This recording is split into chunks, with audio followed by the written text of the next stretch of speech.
Do you want a quick yummy dessert that only needs 2 ingredients and helps you use up leftover ice cream? I got you covered. Back in the day, if your tub of ice cream started melting and the freezer gave up, you didn't throw it out, you baked it into sweet bread.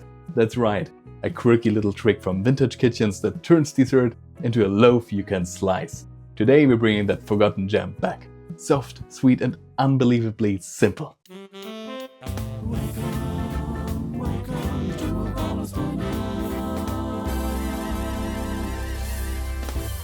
Hello my friends and fellow Apollonians, welcome back to Apaulo's Diner. Today we're baking up something that feels like kitchen sorcery, a delicious ice cream bread. But don't worry, you won't need a wand, just a lonely pint of ice cream hiding in your freezer, wondering if it still has a purpose in life. Well, it's about to find one. Let's get started! What you'll need.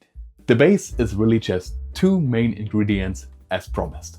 1.5 cups of self-rising flour and 2 cups of melted ice cream with the flavor of your choice. Make sure it's full-fat ice cream with at least 10% fat, or you end up with a loaf that thinks it's cake but acts like a brick. Just let the 2 cups of ice cream sit at room temperature until melted and smooth. No microwave, just a little patience.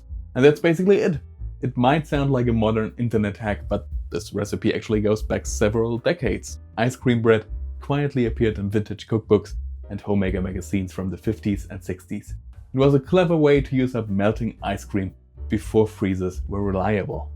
And it stuck around thanks to its sheer simplicity and charm. Now I know in some regions you can't just pick up self-rising flour at the store, but no worries. You can easily make your own by mixing 1.5 cups of all-purpose flour, 2¼ teaspoons baking powder and ½ teaspoon of salt. Just whisk it together well, and voila, you've just cast your first baking spell, homemade self-rising flour. If you like, you can throw in a few extra goodies for a little twist. A splash of vanilla extract for mild flavors like vanilla or cherry, a spoonful of jam for a fruity swirl that looks as good as it tastes, or you could even mix in some nuts. Feel free to get creative.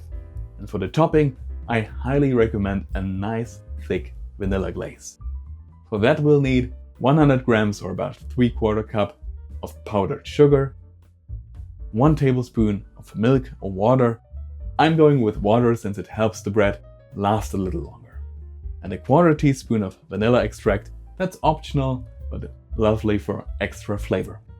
Alright, let's dive right in and see how we can get this lovely bread onto our table. Alright, let's start by preheating our oven to 175 degrees Celsius or 350 degrees Fahrenheit. If you have the option, go with top and bottom heat. It distributes the warmth more evenly and helps the bread rise nice and gently. Now grab a bowl and pour in the melted ice cream.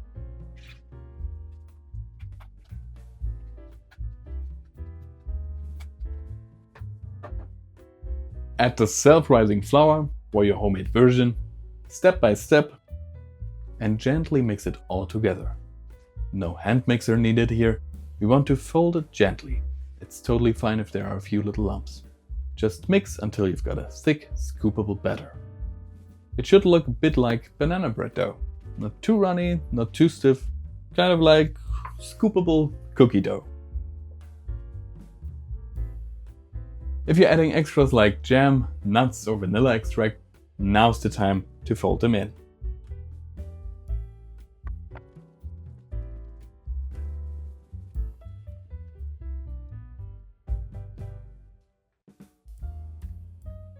You can give the jam a little swirl, but don't overdo it unless you're aiming for a pink loaf, which, hey, might actually be kind of fabulous. Now grease a loaf pan with some butter. Grease it well. This bread deserves a smooth exit. My pan is about 30 by 11 centimeters or roughly 12 by 4.5 inches and lightly dusted with flour. Scoop the batter into the pan and smooth the top just a little.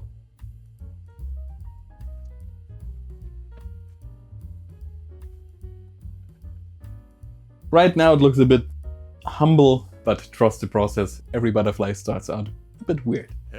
Now let's pop it onto the middle rack No need for baking tray underneath.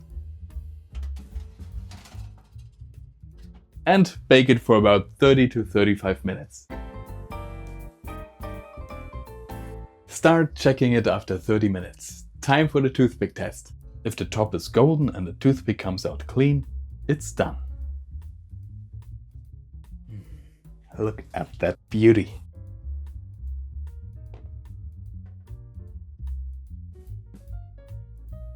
Once the bread is out of the oven, let it cool in the pan for about 10 to 15 minutes. That gives it time to settle. And saves us from pouring glaze over a loaf that's still steaming, because if you do, the glaze will politely decline to stay on the surface.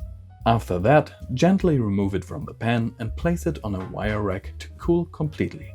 Or at least until it's just slightly warm to the touch. Now while it's cooling, let's whip up that glaze. Start with about 100 grams or 3/4 cup of sifted powdered sugar. Sifting just means pushing it through a fine sieve to get rid of all the lumps.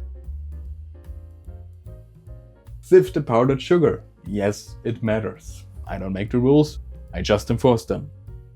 With a tiny sieve. Now stir in 1 tablespoon of lukewarm water or milk. You can add a few more drops if needed, but go slow, this stuff gets runny fast. If you want your loaf to stay fresh a little longer, go with water. And if you'd like a hint of flavor, a 1/4 teaspoon of vanilla extract works beautifully. Mix until smooth.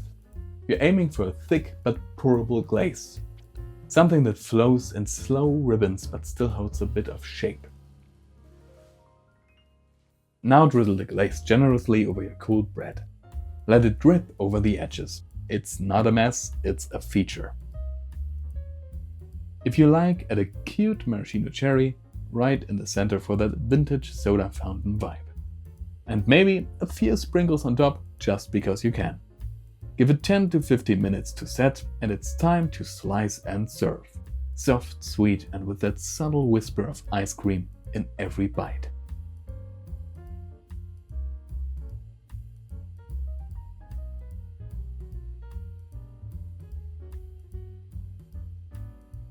Goes great with a cup of coffee, or if you're feeling cheeky, a scoop of the same ice cream you just made it with.